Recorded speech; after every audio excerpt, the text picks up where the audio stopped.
Magandang araw sa mga kaitin natin dyan. Matagal-tagal rin tayo nakaka-upload kasi medyo busy tayo sa araw-araw. So meron pala tayo dito dalawang piece Wi-Fi window machine, no? Ang isa ay naka-basic at ang isa ay naka-advanced or yung ating naka-custom board, no? So alamin natin kasi nga sa mga nagtatanong sa atin kung ano daw ba yung pinagkaiba ng basic setup sa with UCB or yung mayroong custom board. So, alamin natin kung ano yung mga components na nandiyan sa loob na meron dito sa basic at wala dito sa advanced at meron dito sa advanced na wala rin sa basic. Okay, so unahin na natin itong ating basic, no? Ito yung ating basic, silipin natin yung loob at ito naman yung ating advanced na naka-custom board. Okay, so ikutin natin. Oo nga pala mga ka-IT, bagong lahat, itong box natin ay tayo yung gumawa nito. Sa mga nag-PM sa atin at saan daw tayo nakakabili nitong ating Formica.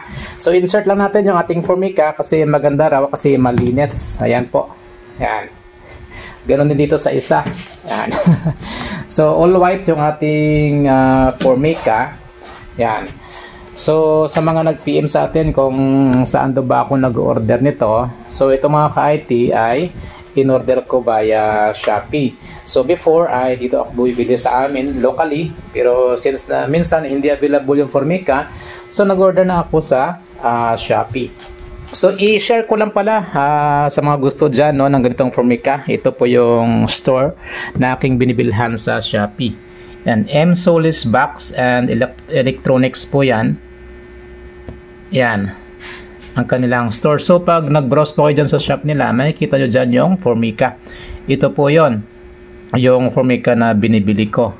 Yan, naka-pre-cut na po yan, white Formica. At saka meron pa dyan ibang mga products na available sa kanila. Yan, meron silang ibang klase din na mga designs ng Formica kung gusto ninyo. Pero sa akin to yung binibili ko kasi yun nga, mas maganda. Yung all white lang, plain lang. Yan. Okay, so check out mo lang mga ka-IT ang kanilang Shopee store, M Solis Box and Electronics. Okay, so tuloy tayo. Yan. So ikutin natin itong first box natin, itong ating basic. Alright. Yan, so silipin natin, no, yung loob. Yan. So sa basic natin, ito lang yung meron tayo sa loob, no. Yan. So meron tayo ditong relay module at meron tayo ditong buck converter. Okay, so yung iba dyan, meron din dito nyan sa ating naka-custom board. So tulad nito, yung ating mini fan, OPI case, meron din tayo nyan. Pero dito sa ating basic, no, meron pa tayo ditong USB o yung ating 5 volts na cable, no, USB. Ayan siya. So nakakonect yan sa ating buck converter. Of course, USB to LAN, tsaka yung the rest ay meron din sa ating naka-custom board. Tapos yung mga wiring din dito mga ka-IT, kung pansin nyo, yan, no? So medyo sabihin natin medyo disturbing kasi nga meron pa tayo dito mga wiring. So yan, minamanual natin yan. Connect, no? Pag tayo ay nag-assemble ng ating basic setup with relay. At ito ay naka-power cut na rin ito, no, para sa ating coin slot. So same dito sa ating naka-CB. Okay, so yan po yung ating setup na basic with relay. Power cut pa rin yan. Okay. So ito ay ipa-power up natin at sisilipin natin kung ano ba yung pagkakaiba pag tayo ay nag-power on ng ating basic. So lagyan na natin ng ating power adapter.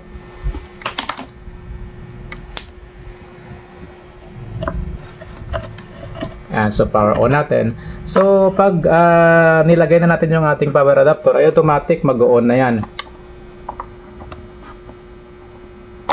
Ayan. So nag-on na pati yung ating OPI. Ayan. Okay. So naka-power cut pa rin itong mga ka-IT. Pag ready na yung ating system ay ang mangyari dito sa ating blinking and running mode na lead frame ay mag-change siya into running. So habang nabuboot up ay yan siya, blinking siya. So antayin natin, no, para makita natin yung difference dito sa ating dalawang piso Wi-Fi Window Machine. Alright, so yun na mga ka-IT, nag-boot up na yung ating piso Wi-Fi Window Machine na basic setup, no? So kung pansin nyo, umiba na yung kanyang status ng kanyang lead frame, no? Running na yan. Okay, so iharap natin para makita natin yung status ng light natin. Yan, so ganito siya sa harap. So naka-running mode siya. Okay, so pag tayo naman ay connect ay magiging blinking mode siya. So mamaya i-try natin sabay yung ating mga piso Wi-Fi. So dito naman tayo sa ating naka-CB, no? O yung advanced natin. So ikutin natin. Silipin natin yung loob. So ito yung naka-CB nating piso Wi-Fi Window Machine. So kung pansin nyo, malinis, no? Walang masyadong mga disturbing na mga wires dyan. Okay, so kumbaga parang naka all-in-one na yung ating mga connections dito. Yan, dito lang natin siya i-connect sa kanyang terminals. Okay, saka yung ating loob ng OPI o yung ating OPI, meron tayo dyan case saka mini fan. Naka USB to lang din yung ating setup dito. Okay, so itong ating UCB ay meron itong power on delay, no? Sinet natin yan into 3 seconds. Tapos yung kanyang coin slot, of course, dito na rin yan. Ayan, salpak-salpak na lang tayo sa kanyang mga terminals. Okay, so mas madaling i-set up yung naka-CB kasi salpak-salpak na tayo dyan sa kanyang terminal. Unlike ito sa ating basic, so talagang isa-isahin natin yung mga wires natin dyan. Okay, at minsan pag nagkamali tayo ay may tendency na masira yung ating ibang mga components dito sa ating basic.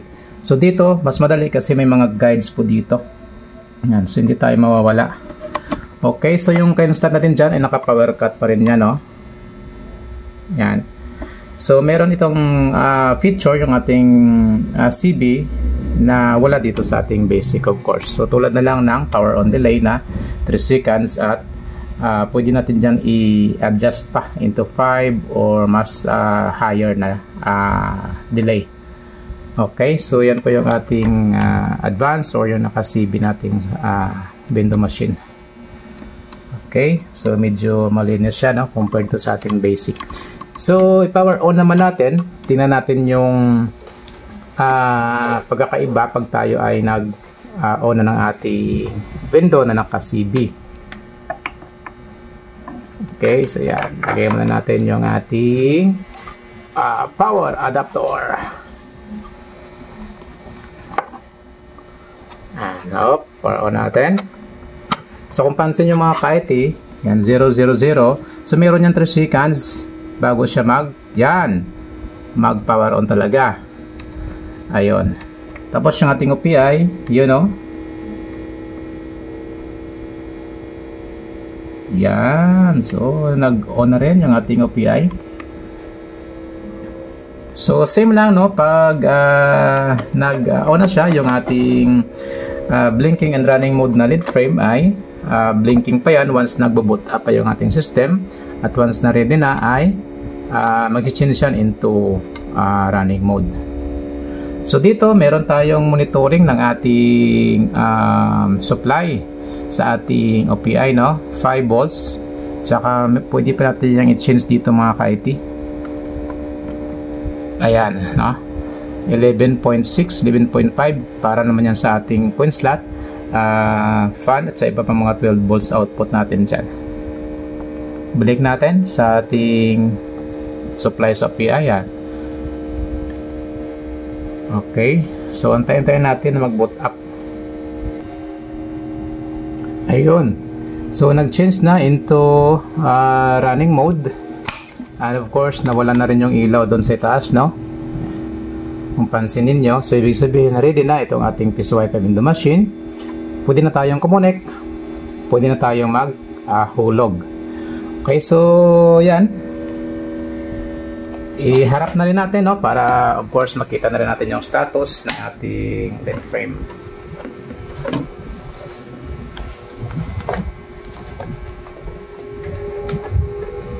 Okay, so ito na mga ka-IT, yung dalawang piso Wi-Fi vending machine natin, basic setup and advanced or yung may CB na setup. So napakaganda po, no? Yan, no? Wow! Saka malinis yung ating piso Wi-Fi box. Gawa ng ating Formica. Yan. Okay, so now subukan nating kumonek. Lagyan natin ng AP. So try natin, no, kung ano yung pagkakaiba naman kung tayo ay kukonek. So lagyan muna natin ng ating AP. Okay, so ito na mga ka-IT, meron na tayo mga AP dito. So dito sa ating naka-CB, so compass lang muna yung ating ginamit. And then dito sa naka-basic, meron tayo ditong TP-Link. Actually, ito ay mga order ito sa atin, no? So ito ay order ni Sir Ramon. Ito naman ay order ni Sir Arvic. Okay, so thank you po sa inyo sa pag-order. Subukan natin kumunik dito sa ating naka-CB. Dito siya sa compass. Alright, so powered by Piso Pi system, no? Standard version itong order ni Sir Ramon. Ventura, yan, from Palawan. So try natin mag-insert coin. Check natin. So unahin na natin yung 20, syempre. Yun, so meron 20, then yung 10 na luma. Yun, 10 na bago. Yun, 5 piso na luma. And 5 piso na bago. Okay, then piso na bago. Next na rin natin yung piso na luma. Okay, so kung pansin nyo mga ka-IT, no, nag-blinking mode yung ating lead frame nung tayo ay nag-press ng insert coin. So go online lang tayo. Okay. So connected na tayo dyan. Try natin kung meron tayong internet. Ayun. So lumabas yung ating YouTube. Connected tayo sa ating Comfast. Okay. So same lang yan dito sa kabila, no, sa ating basic. Pag tayo ay nag-press na insert coin. So magiging blinking mode din itong ating lead frame. So indication na mayroong kumukonek sa ating Piso Wi-Fi vending machine. So dito naman tayo mag-try. Open natin yung ating Wi-Fi settings ulit.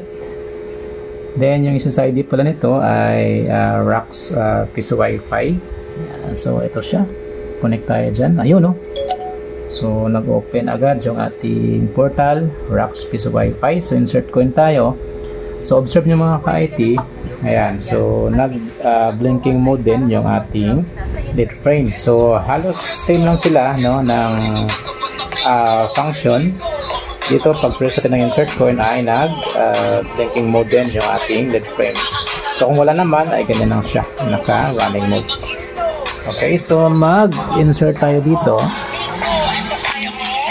Ayan, so unahin na natin yung ating 20 ulit. Ayun.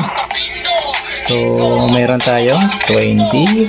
Try natin itong 10 na bago. Yeah, meron na tayong 30. Then 10 na luma. 40. 5 piso na bago. Try natin itong luma. Then 50 na. Then itong ating 30 piso. Okay, so meron tayong 52. Try natin mag-go online. Okay, YouTube ulit tayo. Ayun, no? So, meron tayong internet. Yan. Okay, so yan po yung ating dalawang setup, no? Naka-CB at saka itong basic lang with relay. So, both yan naka-power cut. Yan, sa mga nais po dyan umorder ay pwede po kayo mag-reach out sa ating FB page, kahit Piso Wi-Fi, para po sa inyong mga inquiries. So available po sa atin, no, Piso Wi-Fi vending machine. Meron po tayong iba't ibang packages. And of course, sa mga hindi pa dyan nakasubscribe sa ating channel, ay huwag natin kalimutan mag-like And paki-subscribe na rin yung ating YouTube channel.